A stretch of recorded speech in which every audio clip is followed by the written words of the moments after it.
lonely rancher, suffered with a tumor. When it burst, he was shocked by what came out. At the edge of the Wyoming plains, where the frost clung to cedar rails and dawn spilled over the hills like spilled milk across a wooden table, an old ranch stood in near silence. The wind there didn't howl. It whispered. It combed through brittle wheat stalks and the thinning mane of a single chestnut horse, tied to a post out front. Inside the wooden house, where paint peeled in long sighs from the shutters, a man stirred beneath a heavy woolen blanket, the kind stitched decades ago by hands that no longer lived. His name was Elijah Hart, 64, unmarried, uncelebrated, and unknowingly running out of time. Each morning, Elijah rose not because he wanted to, but because the barn would rot without tending, and the animals, what few remained, had not earned his loneliness. He moved slow, like he was walking through water. There was a kind of trembling to his hands now, a stiffness that whispered of something deeper than old age. His reflection in the metal bucket confirmed it. Skin pale, eyes darker than before, a lump the size of a plum pressing against the right side of his neck like a secret trying to get out. He didn't talk to anyone about it. Not the doctor whose letter still sat unopened on the mantel. Not the preacher who stopped visiting 2 winters ago. Not even the mail girl, Ava, who came every Wednesday and sometimes lingered longer than needed. That morning, as the sun dragged its tired golden arms across the sky, Elijah felt something different. The lump pulsed. Not like pain, more like movement. He steadied himself against the kitchen counter, fingers brushing a photograph that had long fallen behind the flour tin. Him and his brother, Henry, from the war years. Both wearing hats, both pretending life hadn't broken them in different ways. Outside, a noise.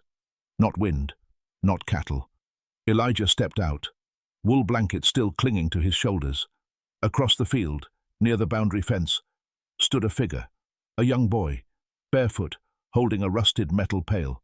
He wasn't crying, wasn't moving, just standing there, staring at Elijah like he'd known him before, long ago in some life where names didn't matter. Elijah squinted, the cold stinging his eyes. The boy didn't flinch. A silence fell between them that felt less like absence and more like invitation. He didn't ask who the boy was. He simply nodded, once, and the boy nodded back. Something in Elijah's chest tightened, not like a heart attack, more like a remembering. And for the first time in weeks, he didn't feel alone. Elijah didn't ask the boy where he'd come from. Out here, folks only showed up when they were running from something, or when they had nowhere else to go. And this boy, thin, freckled, cheeks smudged with ash and wind, looked like he hadn't spoken in days. His eyes held the quiet of someone who had seen too much too early, and knew better than to speak of it. Without a word, Elijah turned and left the door open behind him. A gesture, nothing more. The boy waited a breath, maybe 2, before stepping in. He didn't take off his shoes. He wasn't wearing any. His feet were blistered, the toes red and raw from cold and gravel. He limped slightly, but not in a way that asked for pity, just in a way that said he'd gotten used to the pain. In the kitchen, Elijah scooped hot water into a basin and placed it near the hearth. He laid down an old towel, poured a bit of lard into a cup, and slid it across the wooden floor with the toe of his boot. The boy knelt quietly, soaking his feet without a single sound escaping him. Elijah ladled stew from a dented pot into a tin bowl and set it down on the table. It wasn't much, potatoes, onions, beans, but it filled the room with a smell that hinted at warmth. The boy ate slowly, eyes never leaving Elijah's for more than a few seconds. That was the only thing he asked for, permission, and he got it. Later, as the fire settled into orange embers, Elijah noticed the boy had a chain around his neck. Tied to it wasn't a cross or a name tag, but a bent house key, rusted, sharp at the edge. The kind of key you carry when you know there's no door left, but you keep it anyway because it once meant home. They sat in silence. The wind tapped gently on the window panes. Elijah's hands were trembling again. This time not from the tumor, but from something else. A closeness he hadn't allowed in years. Not since Henry left and never came back. Not since he'd stopped praying for people to knock on his door. He brought out a folded blanket from a cedar chest, worn but thick, and handed it to the boy. The boy didn't speak, just took it with both hands, the way you'd take a photograph of someone you thought you'd lost forever. He curled up near the hearth, laying his cheek on the blanket like it belonged to him once, long ago. Elijah could have called the sheriff, could have driven the boy into town, but he didn't. Instead, he closed the front door, gently drew the curtains, and turned off the porch light. Whatever the boy was hiding from, it wasn't his business. But whatever he needed, tonight, Elijah had it to give. And for the first time in years, the old ranch felt less like a graveyard and more like a place where something, just maybe, was starting to live again. The days passed in silence, stitched together by routine and the soft rhythm of survival. The boy never gave a name, and Elijah never asked. But sometimes names aren't what open people up. Sometimes it's the quiet, the way someone places a tin cup on a table without shaking, the way their eyes pause on a photograph longer than they should. On the third morning, while tending to the fence line, Elijah caught the boy standing in the barn alone, facing a saddle hung high on the wall. His fingers ran across the cracked leather slowly, reverently, like he'd once known horses that didn't bite and fathers that didn't yell. Later that evening, the boy left something on the kitchen counter, a small drawing, scratched with charcoal on the back of an old feed bag. It showed a woman, slumped on a porch step, cigarette in one hand, a bruise on the other arm, and beside her, a younger version of the boy, holding that same rusted key. Elijah didn't say a word when he found it. He just slipped it into the drawer where he kept unsent letters and funeral bulletins, the kind of drawer people open when they want to feel pain but don't want company. That night, as a storm rolled in, Elijah's tumor throbbed against his throat like something trying to speak. He grunted in pain, barely able to sip from his cup, when the boy reached out without warning and placed a cold cloth on his neck. Elijah flinched, not from the cold, but from the touch. It had been years since anyone had touched him without asking for something first. The boy finally spoke. "My stepdad said I wasn't worth the bullet." The words dropped like stones into the center of the room. Elijah didn't respond. He just let them settle. "He said if I ever came back, he'd feed me to the dogs." Elijah stared at the dying fire, his jaw tightening, not from anger but from knowing. He had seen boys come back from war with quieter mouths and louder eyes. He had seen what the world does when it decides someone's story doesn't matter anymore. The next morning, just past dawn, a truck came rolling down the dirt road, kicking up dust like suspicion. It stopped at the gate but didn't come through. A man in his 40s stepped out, broad frame, shaved head, leather jacket despite the heat. He didn't knock, just stared across the field at the house. The boy froze when he saw him from the window. The color drained from his cheeks, and he ducked behind the stove like instinct. Elijah didn't ask. He stepped outside, slow but tall, letting the cold air fill the space between them. The man shouted, "You seen a kid? 12! Scrappy! Liar!" Elijah said nothing, just looked back over his shoulder through the cracked door, where the boy's eyes were pleading, but silent. The man spit, turned back to his truck, and drove off without waiting for a lie. Inside, the boy stood trembling, the keychain around his neck clenched in his fist like a noose. Elijah walked over and poured him a cup of water. No questions, no sermons, just water. And in that small act, the boy understood. This man wasn't a rescuer. He was a mirror. And for the first time, Elijah saw it too. By the fourth week, the town began to notice, not through chatter or scandal, but through absence. Ava, the mail girl, who usually left the week's letters on the porch without knocking, now lingered just a few minutes longer, pretending to rearrange mail in her satchel while her eyes scanned the shadows behind Elijah's front window. Once or twice, she caught movement, a flicker, a child's shape behind a curtain. She said nothing, but wordless things travel differently in small places, more like smoke than wind. At the feed store, Old Man Lawrence asked Elijah if he needed more corn than usual. Elijah said no, but Lawrence smirked anyway. "That stew you make," he murmured, "must be feeding more than bones these days." Even the animals sensed it. The dog Elijah never named, just Dog, stayed closer to the porch now, less barking, more watching, and the chestnut mare that had once kicked anyone who approached her flank let the boy brush her gently now, as if she'd remembered some softness the world tried to erase. The weather changed too, not with storms, but with silence. The wind that once rolled wild across the prairie now hung in place, still and heavy, like it too was holding its breath. Crows began perching on the wire fence in rows, 4, 5, 6 at a time, watching the house with unblinking eyes. Even the sky seemed to dim early, as though night were arriving to listen. Elijah stood on the porch one evening, a wool coat wrapped around his trembling shoulders, and watched the sun slip behind the butte in a crimson hush. The boy was asleep inside, curled near the stove with his cheek pressed to the folded blanket. His lips moved sometimes in sleep, whispering to ghosts only he could hear.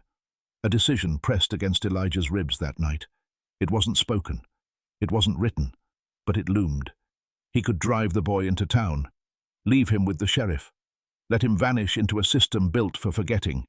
Or he could keep quiet, keep feeding him, keep guarding the door with silence instead of locks. But keeping someone meant facing what you'd lost, and Elijah had lost too much. That night, while the fire settled into its bones and the boy stirred in half-dream, Elijah pulled out the cedar box he hadn't touched in years. Inside were things no one had asked about. Henry's war letters, their mother's thimble, a photograph of the barn in its prime, and beneath it all, a folded letter, one with his own name on it, the letter from the doctor. He opened it, confirmed what he'd already guessed. The tumor wasn't benign. It was growing, and time was folding in on itself faster than he could mend fences or boil broth. Elijah looked at the boy, breathing slow beside the hearth. Then he looked at the shadows gathering outside. Not people, not threats, just watchers. The world does not always attack. Sometimes it waits, watching to see if we'll choose mercy. That night, Elijah chose. He took a carving knife from the drawer, not for protection, not for show, but to whittle. And by morning, a name had been carved into a plank of wood, a name the boy never spoke out loud, but one Elijah had chosen to give him anyway. The wind was soft that morning, barely there, like a breath held between two apologies. Inside the house, Elijah sat at the table, a chipped mug in hand, his fingers trembling not from the cold, but from something deeper, an ache that had no name and no medicine. Across from him, the boy stared into his bowl of oats, untouched, steam curling upward like a ghost rising from an old life. He hadn't spoken since the man in the leather jacket had come. But silence, too, has a breaking point. "I set the shed on fire," the boy whispered, not looking up. "Back home." Elijah didn't move, just blinked slow. "My mom, she was inside, passed out. He was gone. I thought maybe if it burned, they'd let me leave, or forget I ever lived there." A long silence swallowed the room, the kind that made the fire hiss, made the floorboards sigh under weight that wasn't just physical. "I didn't check if she got out," the boy said, his voice trembling now. "I just ran. I ran until my feet bled, until the stars disappeared. I thought maybe God would find me if I made it far enough."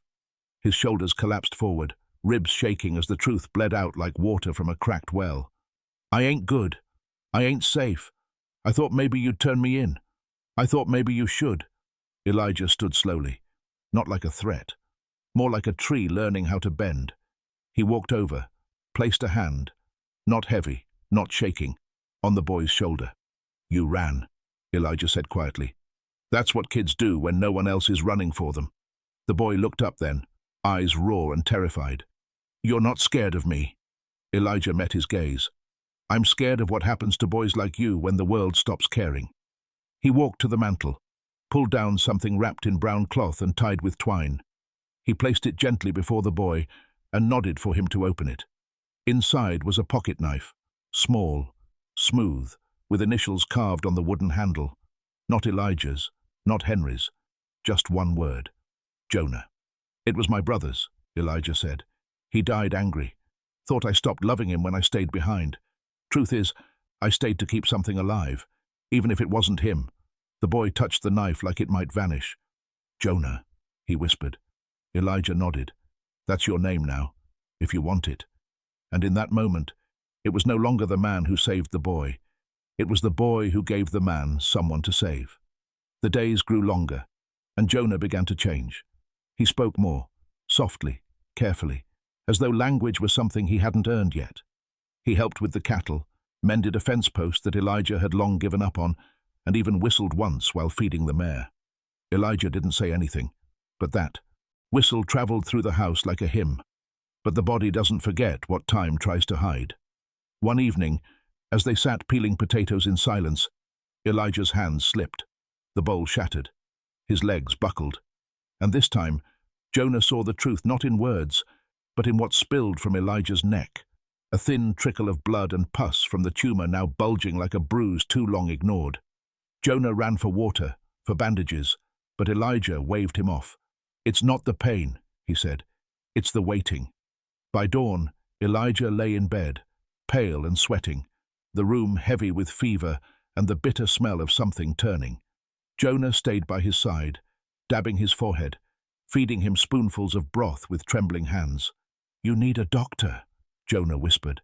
"I need time," Elijah replied. "Just a little more of it." But life, like the wind, never waits. That same afternoon, the dust returned.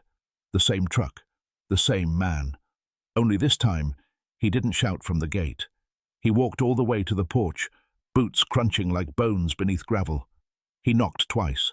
Firm, slow, final.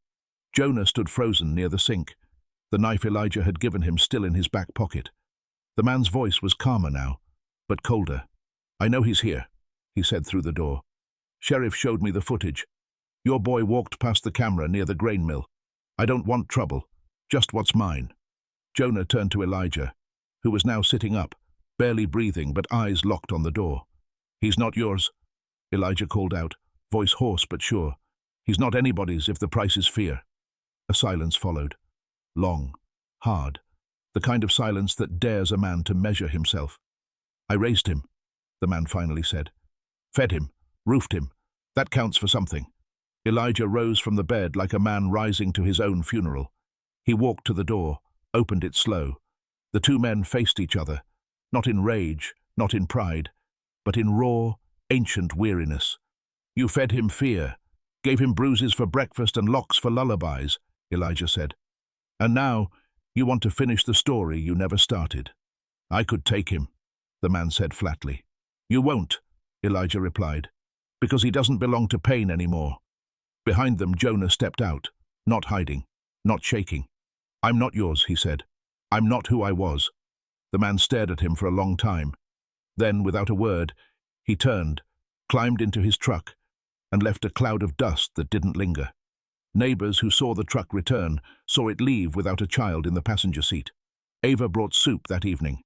No explanation. Just left it on the porch with an envelope that read, "For Jonah, stay." And in the fields, the crows flew off all at once. Sometimes the world watches. Sometimes it changes with you. Winter came like an old hymn, slow, reverent, and familiar. Snow dusted the fence posts, turned the roof white, and made the wind sound like it was praying. Elijah grew weaker, but not quieter. His breath became slower, his voice softer, and his presence lighter, as if the man himself was learning how to disappear without leaving. Jonah stayed, not out of fear and not out of debt. He stayed because it was his decision, his ground now too. The boy who once ran barefoot from fire now chopped wood before sunrise, fed the mare before breakfast, and repaired hinges without being asked. The ranch had become something more than land. It had become proof. The townspeople never asked what had happened. Not exactly. But their silence changed shape, from suspicion to respect. Ava kept bringing soup. Lawrence started slipping seed packets into Elijah's orders without charge. Even the preacher left a note in the mailbox once. Some things are redeemed without scripture. One morning, Elijah didn't wake. He passed quietly in his sleep, hands folded over his chest, the blanket Jonah once used draped across his legs. There was no struggle, just stillness, as though he'd handed over every memory he had and simply let go. Jonah buried him beneath the oldest elm tree, the one that stood like a sentinel behind the barn. He carved a name into the cross by hand, Elijah Hart, keeper of doors, sender of sons, and below it, smaller, one word, Jonah. That winter, Jonah opened the cedar chest and found the doctor's letter. He read it, folded it, and placed it back without anger. Then he took the same knife Elijah had given him and began carving posts for a new fence. Not to keep things out, but to mark the land as something watched, something loved. People came to visit the grave, alone, in pairs, quietly. No one asked questions. They simply left tokens, a worn glove, a horseshoe, a paper flower. By spring, Jonah planted a tree beside the cross. By summer, it bloomed. And by fall, children from the town would ride their bikes past the ranch, slow down and whisper, "That's where the boy lives now, the one the man saved." Or maybe the other way around. The house remained the same mostly, still creaked. In the mornings, still leaned slightly to the east. But inside, the silence was no longer hollow. It was full of breath, of memory, of what it means to be chosen when the world has passed you by. And on the mantel, right above the hearth, sat the old carving knife, polished and waiting. Because sometimes, the most broken place becomes the one that saves someone else. And the world shifts, not with a scream, not with a war, but with a whisper. He stayed.